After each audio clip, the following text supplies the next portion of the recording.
What has happened over the last 15 years that I've been at UQ, we've started to learn how to grow stem cells, and now we have started to understand how to make very complex tissue avatars or tissue models from these, including the brain.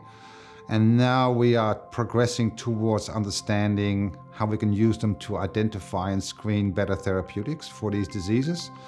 Selecting and designing drugs using rodent models like mice leads to an enormous attrition in the drug pipeline. So you start with 1,000 drugs and you might have one that actually works at the end.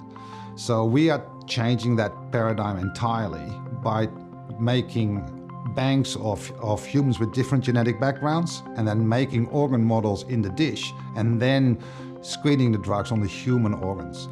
And in that way you can shorten that lead-in time in the pipeline, therefore drugs become cheaper, and that's why I think industry increasingly is engaging with us, because they can see the benefit of that.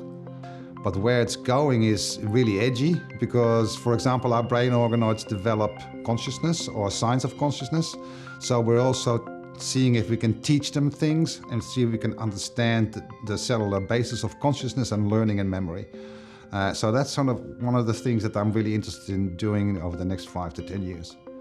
So working with industry partners is really important, because there is no impact if nobody can see the product or use the product. So you need to translate your research findings into real-world outcomes. And it's also really important for our workforce, for all the students and postdoctoral researchers in my lab, that they have a place to go to and being trained how to work with industry.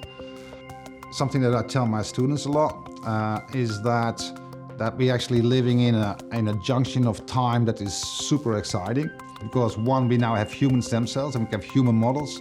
We can change the DNA in these models at will in a super precise fashion, and we're using that a lot.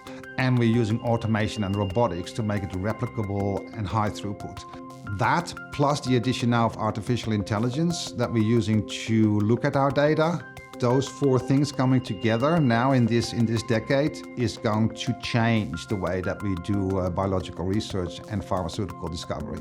And we're working right on that edge there. And so it's a really exciting time to be at the ABN.